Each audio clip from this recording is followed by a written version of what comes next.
Salve amigo, salve rapaziada, aqui é o Dades Pereira do canal Cruzeiro Velho Raposo e a gente vai reagir aqui a um videozinho do Troca de Passes falando sobre o jogo ontem, depois da meia-noite, né? E a gente vai tecer os nossos comentários aqui acerca desses comentários do Troca de Passes. Deixa o like, comenta, compartilha, inscreve no canal Hype. Gostou do vídeo? Gostou? Compartilhe com seus amigos. Compras, Mercado Livre, Shopee, links aqui embaixo. Só comprar e na lupa escolher, pimba, preço, prazo, qualidade e ajuda o canal. Então, vamos ao vídeo e de tempos em tempos um comentário. Terminou agora há pouco, Cruzeiro e Flamengo também empataram pelo placar de 1-1. Vai ficar tudo agora para os jogos que vão acontecer na próxima semana. O Palmeiras vai ao Paraguai enfrentar o Cerro e o Cruzeiro ao Maracanã jogar contra o Flamengo. Mansu, um jogo bastante agradável, como a gente já previa no Mineirão, pelo menos para mim. Não sei se o jogo também te agradou, jogo de alternâncias, né? Acho que o Cruzeiro no frigir dos ovos ali foi melhor no primeiro tempo, conseguiu o gol no início do segundo, a partir dali acho que o Flamengo melhorou no jogo e foi melhor na parte final. Acho que o empate acabou justo, ou não, Mansu? Boa noite. Boa noite, Felipe. Boa noite, Ramon. Todo mundo que assiste ao Troca.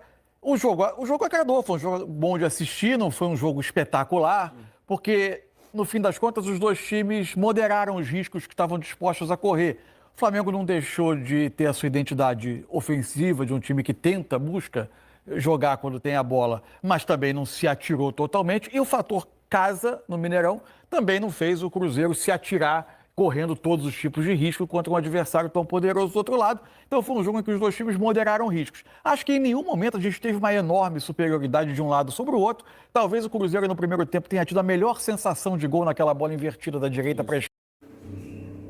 Concordo, foi um jogo muito parelho, muito equilibrado mesmo, mas caso aconteça aquele gol do Wesley, acontecesse, a história do jogo seria outra. Seria o Cruzeiro jogando reativo, buscando o contra-ataque. Infelizmente, né, o Wesley tomou a decisão errada ali, ele tinha que ter cabeceado e ele chutou. O rapaz vai chegar no gol, eu estou falando que aquele gol ele era a chave de tudo, correto? Caso tivesse acontecido, a história seria outra. E futebol, gente, um clássico desse é detalhe. São os detalhes que resolvem. Vamos continuar assistindo. Tem a finalização de peito do Arroio, né? Do Wesley. Do Wesley. Mas tem a volta para o segundo tempo, o Cruzeiro consegue fazer o gol do Arroio numa jogada muito bonita, mas sente muito o gol e o Flamengo passa a ter mais período de domínio após ter marcado o gol. Tem a chance do Carrascal, que talvez tenha sido a melhor delas para uma virada no placar, mas assim, não dá para dizer que o 1-1 não conta o que foi o jogo, né? Eu acho que o 1-1 fica bem, o empate fica bem para esse primeiro jogo, e a gente tem tudo para ter na quarta que vem um jogo espetacular no Maracanã, com os dois times entrando em igualdade de condições e, evidentemente, a vantagem do campo passando para o lado do Flamengo. Ô Ramon, dá para dizer que o Flamengo comemora um pouco mais esse empate pelo fato de ter jogado fora de casa? Vai jogar diante da sua torcida a partir de agora no Maracanã. Tudo bem, Ramon? Boa noite. Tudo bem, Diniz. Boa noite. Boa noite. Por que o Cruzeiro entrou um pouco preso no jogo? Muito simples. Primeiro, ele entrou com Matheus Henrique pendurado, Gerson pendurado e Matheus Pereira pendurado. Os três homens de meio de campo pendurados. Quem dá a dinâmica num jogo do time de futebol é o meio de campo. Então os jogadores correram o risco de atacar, por exemplo, ter que voltar para defender, para recomposição, fazer uma falta e tomar o terceiro cartão. Então os jogadores ficaram intimidados nesse aspecto. Foi por isso que o jogo ficou preso do lado do Cruzeiro. E o Flamengo idem, né? E o Flamengo que veio para jogar reativo mesmo. Eu vou falar sobre isso no próximo tópico. Quem está em casa acompanhando a Troca, eu acho que os dois times saem felizes. Eu sei que essa questão de jogar em casa, obviamente o Cruzeiro queria vencer, mas diante das circunstâncias, né? O Cruzeiro com meio de campo hoje que pendurado, Gerson principalmente, jogador importantíssimo, né? Matheus Henrique tomou o terceiro cartão.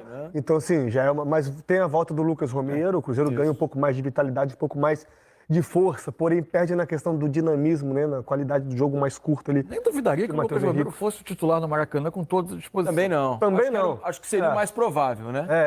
Não, sim, seria. Né? Para mim ele é o titular, ele é o capitão do time, para mim ele seria o titular, claro. Né? O Matheus Henrique só jogou porque o Romero estava suspenso. Mas enfim, o time meio de campo hoje com dois jogadores importantes no setor de marcação pendurados. Mas eu acho que o placar reflete muito o que foi o jogo mesmo, assim, até os números aqui, já estou olhando aqui, estava olhando os dados que eu gosto de ver e tudo muito parelho, tudo muito igual. Mas não deixou de ser um jogo bom, foi um jogo de muita qualidade, um jogo para quem gosta de tática com boas movimentações. Podemos questionar, pelo menos eu posso questionar alguma escolha ou outra do Jardim para esse jogo, né? Principalmente a questão do Pedro estar fora, vamos falar daqui a pouco, no qual eu achava que o Pedro deveria começar como titular, mas dentro da sua proposta, da sua estrutura de jogo, o Flamengo conseguiu fazer um bom jogo, o Cruzeiro também, o resultado é justíssimo. Números que gosta de acompanhar, então, já que o Mansur e o Ramon gostam de números, vamos trazer aqui os números do jogo desse empate lá no Mineirão. Aliás, clima espetacular, totalmente lotado hoje, ingressos esgotados para essa primeira partida. Posse de bola muito equilibrada, ali está na margem de erro, né, Mansur? Já que estamos ali meio clima de eleições e pesquisas e tal, 53-47 está na margem de erro ali, né? Essa estatística é meio fajuta, por quê? Aquele time que joga reativo, ele tem mais chance até de ter gols perigosos perdidos, porque ele pega o time no contra-ataque, geralmente a defesa é desguarnecida, então ele chuta mais, o risco dele chegar na cara do gol é muito grande, e foi o que aconteceu, né? Mas o Cruzeiro, o jogo todo, o Cruzeiro tentou mandar no jogo, só que encontrou um adversário de muita qualidade, que veio literalmente para jogar no contra-ataque. Depois que tomou o gol, sim, o Flamengo abriu, foi para cima. Aí o Cruzeiro é que inverteu, tentou jogar no reação, deu azar de ter sofrido aquele gol, né, assim, 2 minutos depois de ter feito o gol dele. Foi muito rápido, não deu tempo do Cruzeiro estriturar-se de tal sorte que não tomaria aquele gol de empate. Uma pena. Erro de 2 para cima, para baixo, mesmo assim dá Flamengo. É isso. 53% para o Flamengo, 47% para o Cruzeiro. Finalizações 15 do Flamengo, 11 do Cruzeiro. Certas 5-1 para o Flamengo, passes certos 376 do Cruzeiro, 437 do Flamengo, 2 escanteios do Cruzeiro, 4 do Flamengo, desarmes 23-12 para o Flamengo, faltas cometidas 14-11 para o Cruzeiro. E acho que essa diferença de passes certos, Mansur, ela a favor do Flamengo no caso, acho que ela se dá muito pela parte final do jogo, né? Em que o Flamengo claramente teve mais a bola, o Cruzeiro estava na vantagem no placar ali, durante boa parte desse tempo, e a Cruzeiro estava na vantagem no placar ali, durante boa parte desse tempo, e acabou, não sei se é uma opção, né, porque às vezes o outro time te empurra um pouco para trás também, mas o Cruzeiro criou muito pouco a partir do gol, né? A partir do primeiro gol, sim. Teve, e foi o período que teve mais supremacia de posse, né? Sim. E de controle do Flamengo, também já com um perfil de time um pouco diferente. Eu acho que a discussão, o Ramon chegou a tocar nesse ponto na abertura dele, quando ele fala sobre algumas escolhas do Leonardo Jardim, que eu acho que especialmente se o Flamengo não consegue o empate, elas iam pautar muito o debate em torno do Flamengo, né? Análise geral da partida, né? O jogo foi muito igual, muito parecido, muito parelho mesmo. Típico de duas grandes equipes. Típico de duas grandes equipes. Mas o Cruzeiro, como eu disse, né, o meio de campo pendurado intimidou os jogadores do Cruzeiro. Acho que o próximo jogo o Cruzeiro vai jogar mais solto, porque pode tomar cartão que dá tempo de substituir outro. Acho também que a substituição que o técnico fez, quando ele tira o Matheus Henrique, se tivesse colocado o Zé Lucas desde cara, o Cruzeiro teria uma dinâmica muito melhor. Esse menino Zé Lucas aí é muito bom, ele é muito bom. Vou falar sem medo de errar, se ele tivesse jogado o jogo desde o início, a dinâmica do jogo era outra. Olha a qualidade dos passes desse menino, olha a personalidade. Outra coisa, alto, né, na cabeça da área. Aquele gol de empate, jamais um time pode tomar um gol daquele, porque primeiro que a falta não existiu, mas não adianta ficar chorando que o juiz errou, não. O juiz até que foi complacente com o Matheus Henrique, era para ter expulso ele. A incompetência ali é da zaga, porque a bola foi atravessada em diagonal. Gente, a bola está em diagonal, o zagueiro está de frente para a bola. Então, a probabilidade do zagueiro acertar o cabeceio é maior do que a do atacante. Foi incompetência da zaga, falhou. Deixou o cara correu lateral, eu ia de correr de frente, correu lateral. O cara cabeceou, bateu nas traves, o Otávio ainda defendeu, bateu nas traves. Raspou na mão do Otávio. Então, assim, a falta não existiu? Não existiu. Mas não foi a falta que gerou o gol, não. O que gerou o gol foi a incompetência do setor defensivo. Mais nada, né? Mais nada. Agora, o jogo está aberto, tá, acredito muito no Cruzeiro lá no Rio de Janeiro, porque o Lucas Romero vai jogar, né? E o Lucas Romero, ele dá liberdade o Gerson chegar um pouco mais à frente e mais liberdade entre o Matheus Pereira concatenar as jogadas, né? Então, isso vai acontecer, o que faltou ontem no time do Cruzeiro. Fora isso, sem problema nenhum. Zé Lucas foi a grata surpresa. Jogou muita bola mesmo, qualidade no passe. Ele não errou um passe sequer. Não teve um passe errado do Zé Lucas.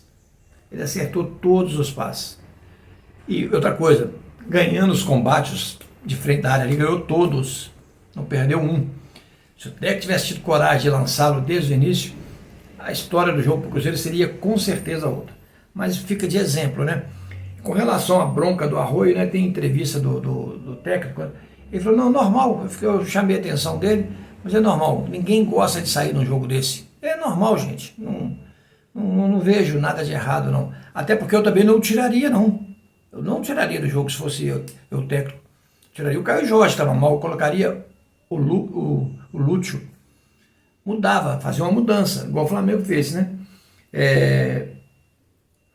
Agora, não dá. A gente não pode, assim, igual eu vejo nos comentários, a classificação acabou, foi embora. Não é assim não. Assim não. O time do Cruzeiro, ele joga muito melhor fora de casa. É fora de casa que ele dá as cartas. Observe o histórico do Cruzeiro fora de casa. É muito melhor do que dentro de casa. Por quê? Dentro de casa o time tem que sair muito, os outros times jogam reativo, contra-ataca e corre risco de tomar gol. Lá não, lá o Cruzeiro é que vai fazer isso. E a transição do Cruzeiro é muito rápida. É muito rápida. E o Flamengo sabe que se ele atacar o Cruzeiro ferozmente, ele vai tomar contra-ataque. Então assim, tá toda aberta, é igual para todo mundo, não tem nada de errado. Deixa o like, gostou do conteúdo? Deixa o like, comente, compartilhe, inscrevam no canal. A meta agora são 6.800 inscritos. Conto com vocês, ok? Um grande abraço, fui!